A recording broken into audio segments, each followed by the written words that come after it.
So, hi, Laurie, and welcome to the Driven Female Entrepreneur Podcast. Thank you, Melita. It's a real pleasure to be here with you today.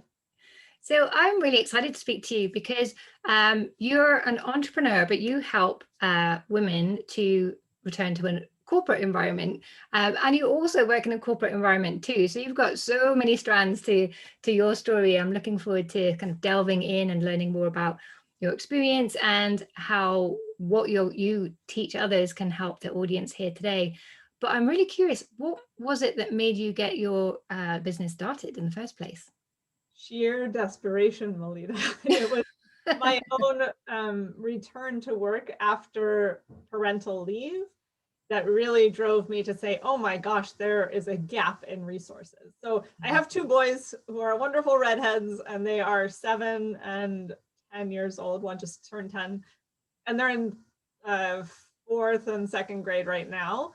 But when I first had them, I had baby number 1, and I found it really challenging to go back to work after parental leave. And then I had baby number 2 2 years later, and my husband and I like to say that 1 + 1 = 85 in our house. Everybody was, not sleeping and going off the rails. And I looked around, and I could find a class that I could take on everything from how to puree baby food to how to massage my baby to, how to breast pump and all of that sort of stuff, but not how to make that personal and professional identity transition into working parent, or even navigate the leave process and the return in a way that was making me feel empowered and not like I had just lost all of my value. And so it was really seeing that gap and saying, there's nothing out here, that made me turn to my husband, who is an MBA and entrepreneur himself. And I'm a risk averse lawyer, saying, why would I start a business? And he said, well, what are you going to do about this problem? And I said, well, I guess I'll just try to create something that I wished had existed whenever I was going through the process. I love that. What a great story. And I think a lot of people can relate to that as well. Then I know when I had my first daughter and I was at the playgroups, and I live in Switzerland, so I was going to some French speaking playgroups, trying to get the courage to speak French, and lots of expat playgroups in English. And those playgroups were full of really smart women who have given up an international career to have children, to follow their husband to abroad, and a couple of men, but it was still mostly women in those days.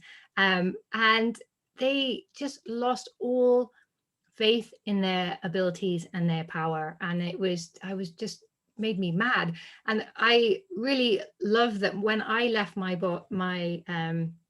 job to start my own business and focus on my family, my boss was like, one, the door is always open, so please remember that. But I also want you to understand that becoming a parent is the biggest leadership lesson you will ever learn. And when you take time out for your family, he said, which I believe is just a wonderful thing to do, don't ever think you're taking a step back, that your skills are depleting in any way. If anything, you're going to come back as a more rounded, more solid, more impressive person than you are today. And I just loved that. And I was like, gosh, I wish every woman had someone to tell them that when they go on maternity leave or whatever decisions they make. And I shared it with all the women in that group, and they're like, oh, I've got no offer. I was like, and nothing to offer anymore. I was like, are you serious? So I always shared that lesson. But I just really think that's just such a wonderful mission that you had, and a business that you created. So you have an entrepreneurial husband, but you, as you say, you're a risk averse lawyer. How did you find that those initial days and months of starting your own business? Did you have the support? Was it clear, oh, this is what I'm going to do? Or how did that work out for you? It was very tentative baby steps at first. It was the handshaking on the keyboard. I remember sitting on my bed one night thinking, I'm writing a blog post. This is so scary. And then, of course, I wrote the blog post, and I was like, okay, so now I have a blog post, but no one's read it, so it doesn't mean anything yet. And it was really that moment of releasing it to the world that was terrifying. And then, of course, only 5 people read it because nobody knew about it initially. I think I always had the really strong support of my husband. And very early on, I created for myself sort of an informal advisory board of other moms who had recently been through similar experiences. And we had a brunch over at our house one day where I invited about 15 of them to come and just sort of brainstorm with them about what would be most helpful. And I wound up writing a book called Back to Work After Baby a few years later, and they were the ones who like weighed in on the cover design. And I've just, had a panel of people I've been able to really bounce ideas off of along the way. I think I just also got some really very early encouragement, particularly from employers who said, oh my gosh, this is exactly what we need for our employees because we're losing the new parents and we want them to stay. And so it was helpful to have a couple of early wins to say, oh, this is a viable concept and it's one that people think will be helpful, and sort of give me the courage to just keep going. That said, it was a baby step process. I was doing it like 20 minutes a night after my kids were in bed, after my day job. And I did that for probably about a year and a half before I transitioned to a role that allowed me to have some daylight hours to work on mindful return. But I do want to just go back to your point about leadership. The course that we run is based on 4 themes for new parents. One is a mindful mindset for going back to work. One is all the logistical stuff. The third week is all about leadership in the space of return, and really turning on its head that narrative that says that we're somehow not valuable anymore, and instead reminding people that parenthood is the place where we gain empathy muscles, we learn prioritization skills, we learn how to communicate with customers who can't clearly articulate their needs. I mean, we learn all of these skills in spades and can bring them to our jobs. And so I think it's in part, it sounds like we are on similar missions to tell the world about these skills and make sure that that they're highlighted and not buried as people become new parents. Yeah, precisely. And I think that's it's a lesson that's great for any mother, no matter what path they go on, if they start a business, go back to work, or just focus on their family, that idea that you are developing. So I wrote a blog post about it, that how like women just develop these badass business skills from being a mom, because there is nothing a mom can't handle one way or another. And as you say, we have the most demanding customers out there, and yet we managed to figure out for each one exactly how they like things, what the timings are, and manage that whole process and give exceptional service. It's really you learn a lot of great skills, but I think they're not often highlighted enough. So I love that is a core part of your program. And I also like that you highlighted that it took you time to start your business, and you were just doing like 20 minutes an evening, because I think I've heard people say, well, I'll start a business when I have time. I'll start a business when the kids go to school. I start the bit, and that tomorrow never comes. It keeps going, and when they go to school, when they go to university, and then all of a sudden I've heard people in their like mid-50s and they're like, oh, now what do I do? But you don't have to start big. You can just start somewhere.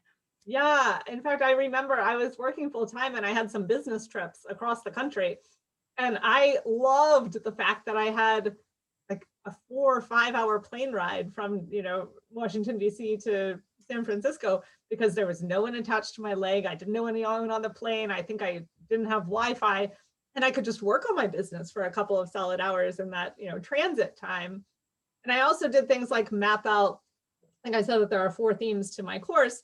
So I said, okay, for the next 4 months, I'm going to write the content 1 theme per month. And like, I would just put myself on a content creation schedule where, by the end of this week, I was going to have this lesson done. And that meant, 15 minutes here, 15 minutes there. And I'd sort of map it out. I think it helps to be intentional and come up with that longer plan, at least around some piece of your business, so that you hold yourself accountable for even tiny little goals that will ultimately move the ball down the road in big ways over time.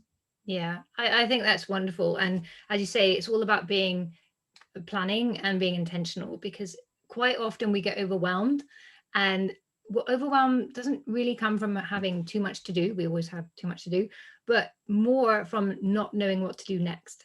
And I think when you break it down to these tiny goals, these steps that you can do and you can tick off and feel proud and recognize that you're making solid progress towards a goal, then it's much easier. And then you don't overthink or stress out. You just follow the plan, and it does make things a lot easier. And I love that you did that systematically and with intention, and came out with a great product that's going to help, is helping lots of women to make really an important transition that wasn't missed. And I remember we were just talking before, when before I had kids and saw other women coming back into the office after maternity leave, some were great, some felt were just really lost, and others acted like crazy people. They just really lost the sense of who they were and overcompensated in so many ways, and lost a lot of their confidence in their ability to make the right decisions. And so they would just run around and get all of these ideas from lots of people and overwhelm themselves, and not really make any headway, and then leave. So I think it's great that you really help people rein that back and get prepared before they make that important step. Yeah, I also just want to emphasize, you said women, and there are a lot of women who go through Mindful Return, but we actually have a program for dads too.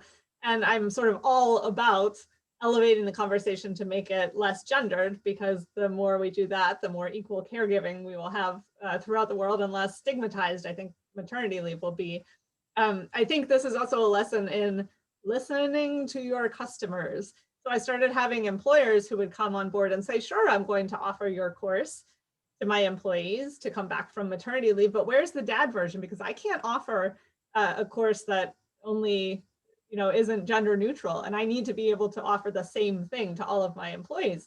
And so I quickly teamed up with a dad who had taken 2 extended paternity leaves from Bank of America and said, hey, like, we need to create the dad version of Mindful Return. And we've been running that since 2017, I believe. And so, it was really a matter of saying, oh, the employers who are my main clients need this thing in order for it to work, for them to offer the mom version. So how are we going to fill that need so that they can get what they need, and then we all have a mutually symbiotic relationship. Yeah, and thanks for putting me up on that, because when I left Switzerland already is very there's a big gender gap problem here, and when I left the corporate world, it was mums only for sure. And I love that that's changed now. And you're right, we need to change our dialogue around that to make sure that that becomes the norm, and we start changing people's perceptions on that. And such a powerful lesson as well, as you say, always listening to your clients, and your clients one day, they have the certain needs, but those needs grow and evolve with the environment, and the environment and culture and is changing so fast these days. It's important to get to know your customers before you launch, but it's really important to stay in touch with them as you go, and learn and adapt and evolve with that. Yeah, our newest course that came out in January of this year was a course for managers of people who are going out on leave. And that was another where our employers were coming and saying, hey, it seems that people are having very different experiences in their return based on who is managing them. And our managers may actually need some empathy training around parenthood and what's going on here with this leave and return. So I think that was another instance of listening to what they needed and then creating something that's going to meet their needs. Yeah, absolutely. I remember when I was in corporate, I ran a women's network, but I opened it up to men as well, so that, because we were having a lot of conversations about what do women need to feel supported, what does it take for them to take that next step, because as I said, we had a huge gender gap problem still now in Switzerland, but like 15 years ago it was even worse.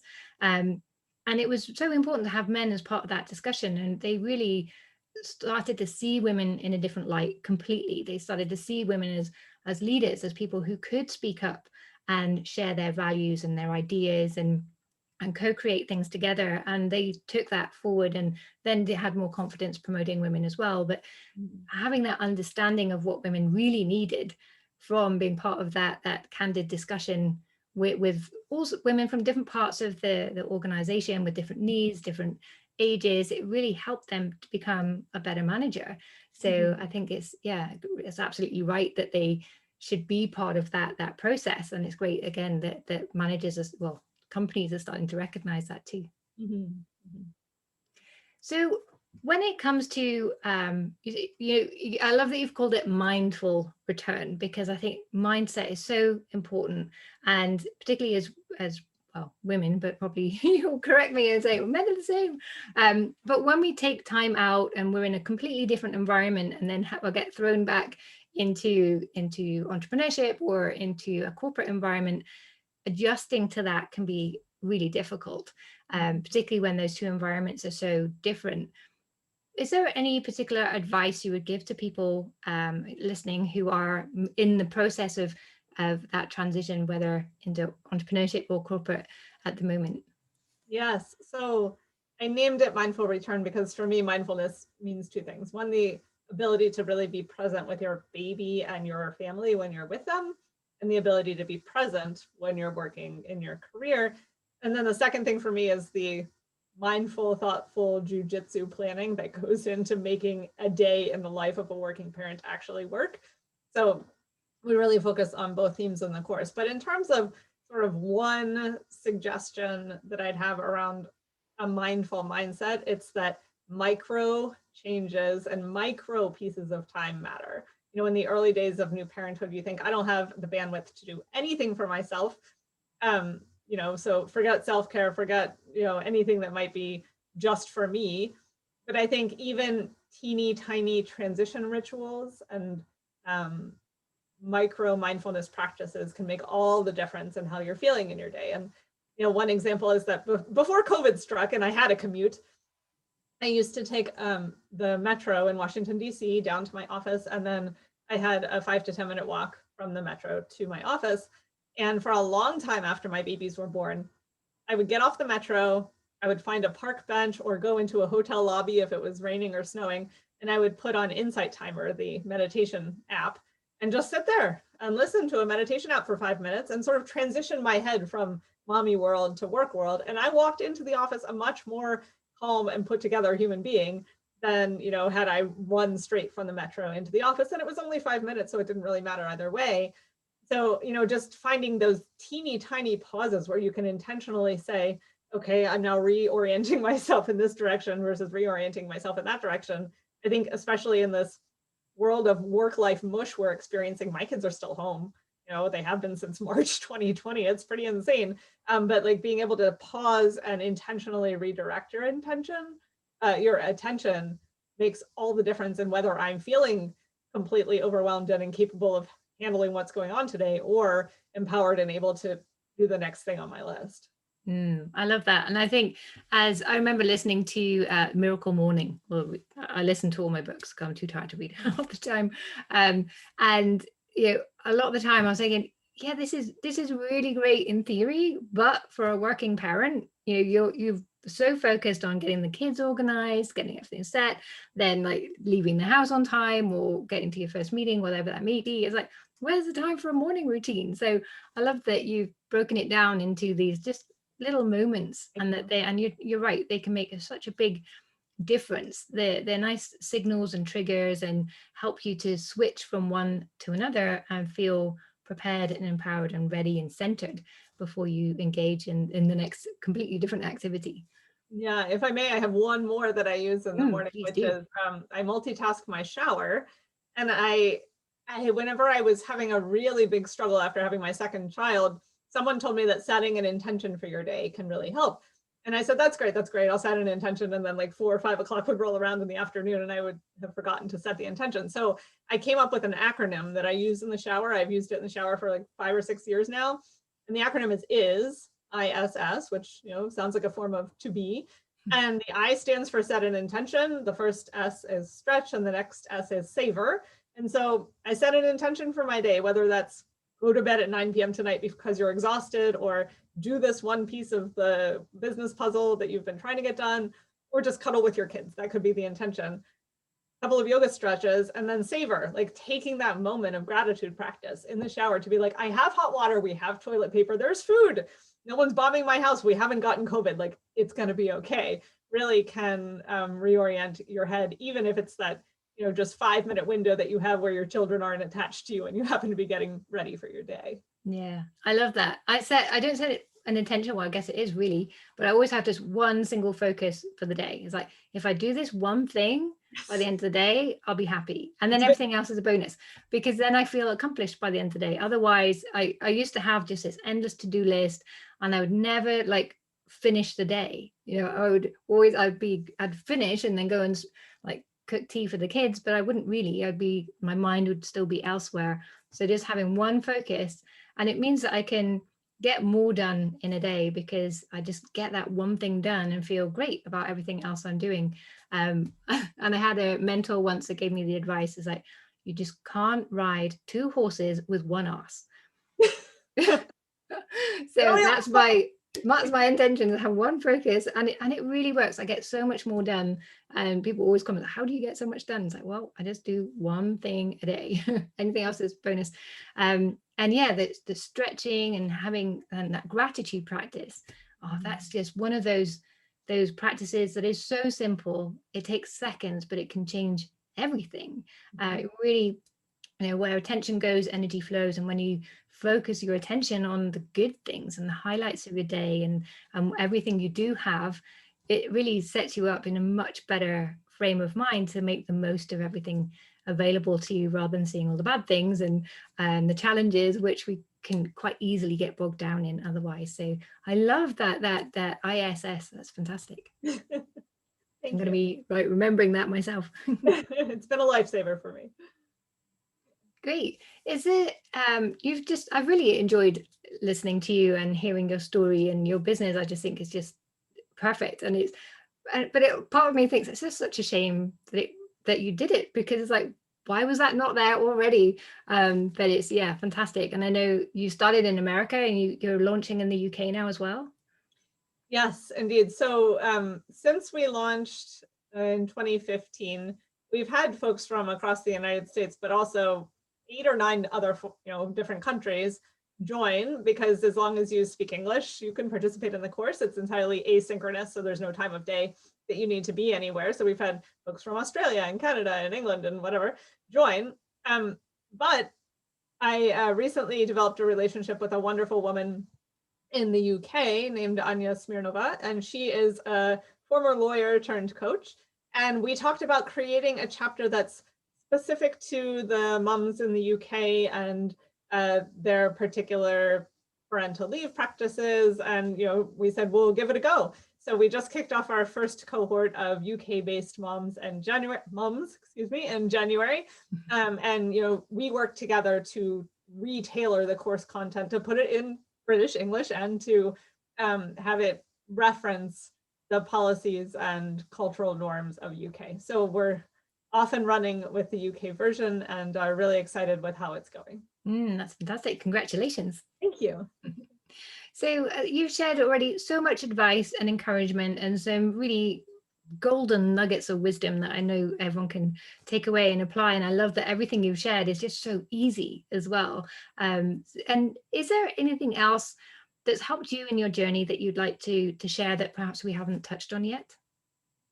Yeah, maybe just 2 concepts. One, I know it's cliche to say Rome wasn't built in a day. You can't build the Great Wall of China overnight, but like 10, 15, 20 minutes a day built up over an entire year is a big body of work. So don't diminish that tiny little bite-sized amount of time.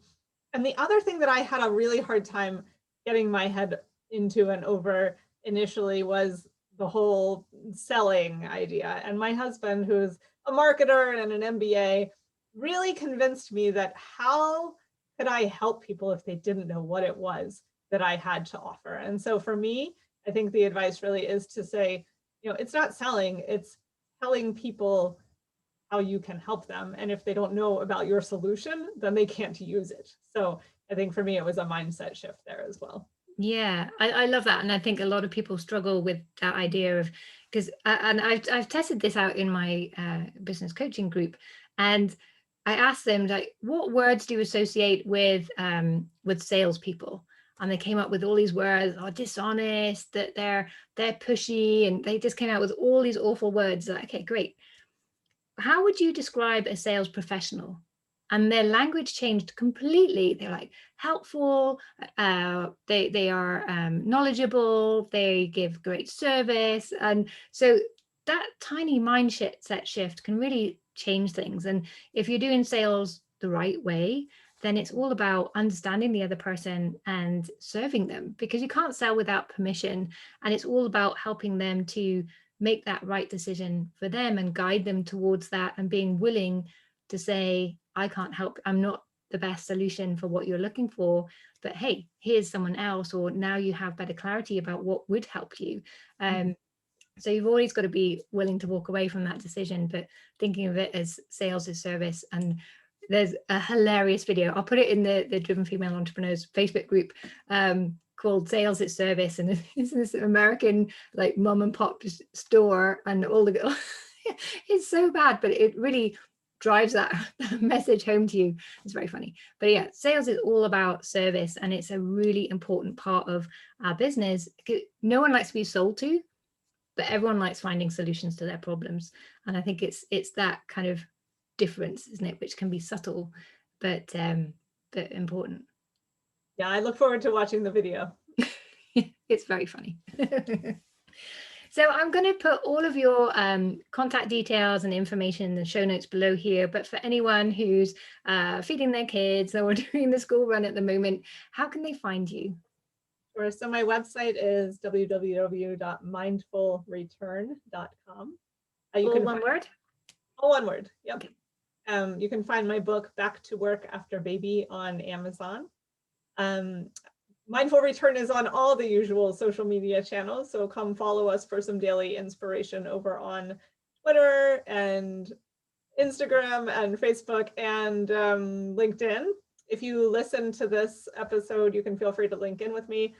And I've just joined Clubhouse, so we are going to be having some conversations over there about working parenthood, so feel free to follow me there. And I run, I'm a co-host of a podcast called Parents at Work, so feel free to listen along and tune in there too. Fantastic. So lots of support and information out there for everyone to go and seek out and enjoy. And you may be a confirmed entrepreneur and business owner, but I'm sure you have friends who would benefit from Laurie's services. So please do share that information with them as well. It's a wonderful service that I know a lot of people would really be thankful for being introduced to. Well, thank you so much for having me on, Melita. I really enjoyed our conversation. You're welcome. Thanks, Laurie.